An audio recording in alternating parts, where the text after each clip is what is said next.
It's turkey time. It's that time of year when we all get around the table and give thanks to our families, and we look back at the founders, the people that risked their lives to come to the new world and set up for us. So it's that time of the year when we have to watch Plymouth Adventure, which came out in 1952. And this is truly the epic tale of the Pilgrims. It's an epic tale of adventure and determination. This film stars Spencer Tracy, and it has Van Johnson and Gene Tierney, with also an appearance of Leo Genn. So it's definitely described as a historical drama, or it can even be a historical adventure film, of course. But the characters in the story and the story itself are all true. There are a lot of incidents that, of course, stray away from reality just to make it more Hollywood, make it a more interesting story, I guess. And I'll get to all of that. But for the most part, it's, of course, a true story of the Pilgrims and Plymouth. So it's directed by Clarence Brown, and it's definitely worth noting that this was his last film that he would ever direct. And I've seen plenty of his films, but I have done a review of The Gorgeous Hussy, which he directed that. So Spencer Tracy, he plays Captain Christopher Jones. And Captain Christopher Jones in this movie is a very bitter man who has a lot of hatred towards these pilgrims and just not very friendly to anyone.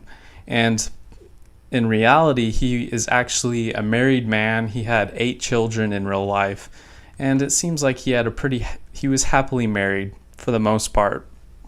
And Gene Tierney, she plays Dorothy Bradford, and she is, of course, beautiful. She's a beautiful pilgrim on the ship, and she's married to Leo Genn's William Bradford character. And William Bradford also, of course, is a real person in history. He actually was the governor of the Plymouth colony for several years.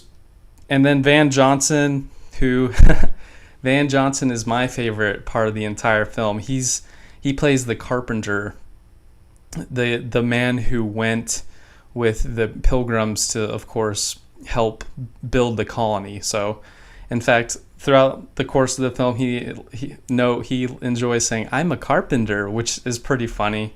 Van Johnson definitely was my favorite part of the movie. But the plot of the film itself, of course, is the story of the Pilgrims coming to the New World, looking to be free of religious persecution. If you're from America, then we all learned about this in our history classes. I'm sure in European classes you learned the story as well. But the Pilgrims, they were leaving England because the Church of England was persecuting them for their beliefs and how they worshipped. So, of course, they got on the Mayflower, and most of the film does take place on the Mayflower.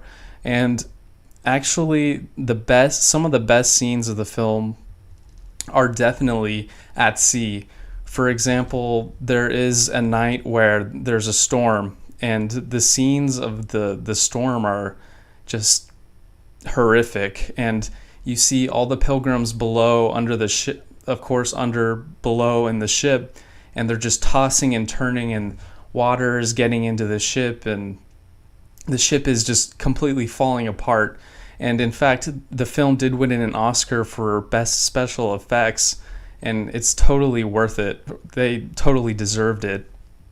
And behind me, I actually have the setup of how it was with the Mayflower. So we had, of course, the Mayflower itself, and then they had a smaller ship tracing it with their supplies, their surplus of food.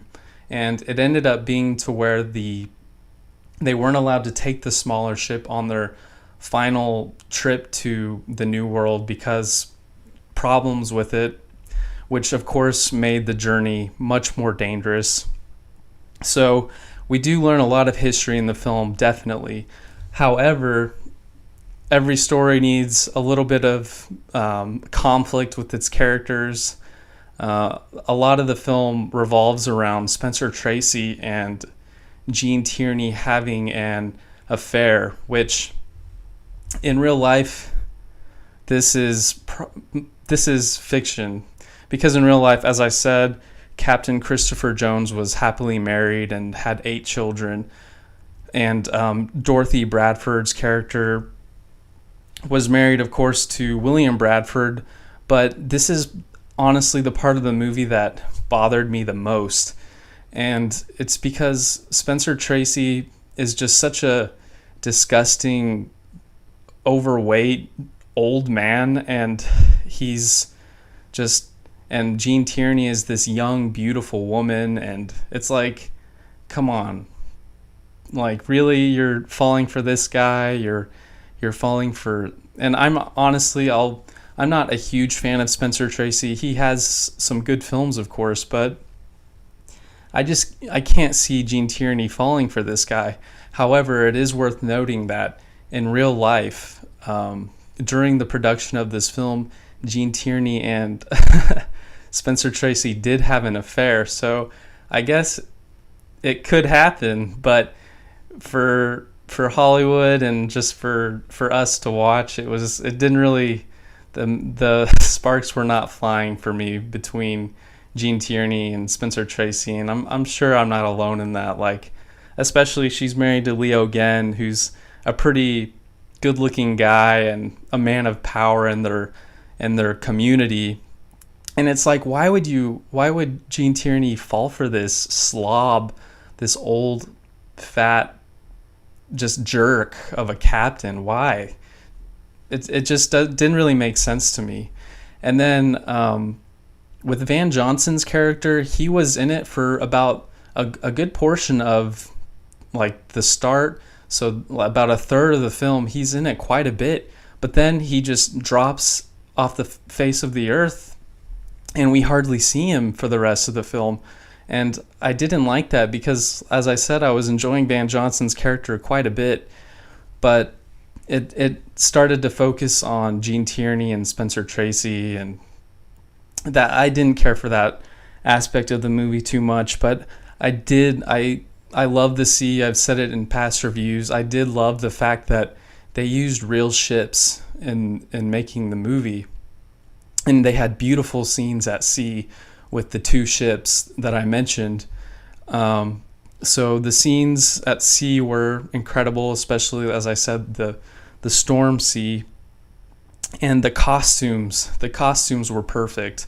I felt like I was really back in those times.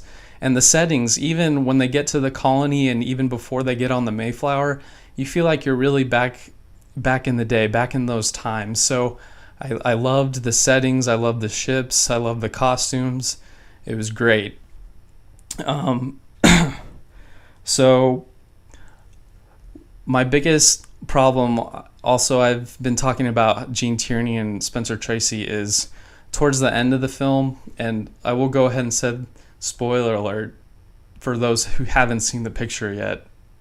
So Genn Tierney finally gives in and she kisses Spencer Tracy. Then she goes away and she is seen on deck at night, and she is obviously contemplating committing suicide by going overboard. Now, Dorothy Bradford in history, in real life, she really did die from going overboard. They don't know the reasons why. Of course, in the film they explain it by she just felt so much guilt that she jumped to her death because she just didn't know what to do because she was torn between her husband and the captain. But I thought this was a little ridiculous, but the most ridiculous thing of this is that after she does this, Spencer Tracy turns into Mr. Nice Guy. He's nice to the Pilgrims now, and he's going to help them out. He's going to help them build their colony in Plymouth. And that is true in real life. He did help build the colony, but I don't know. I just wasn't buying that in the movie, that Spencer Tracy all of a sudden is just such a sweet, great guy who is just transformed, completely transformed. I'm going to give the film 2.5 stars. And really, I think the only time of year that I can watch this movie and enjoy it is right now, around Thanksgiving time. If it's not around this time, then I think the movie would probably even go down a little bit, probably to like 2 stars. But since it's Thanksgiving, 2.5 stars. It's definitely one of the best movies to watch at this time of year.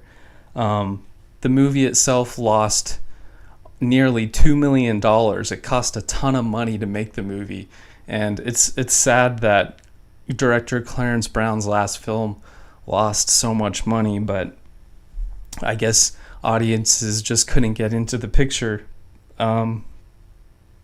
So definitely watch Plymouth Adventure this time of the year.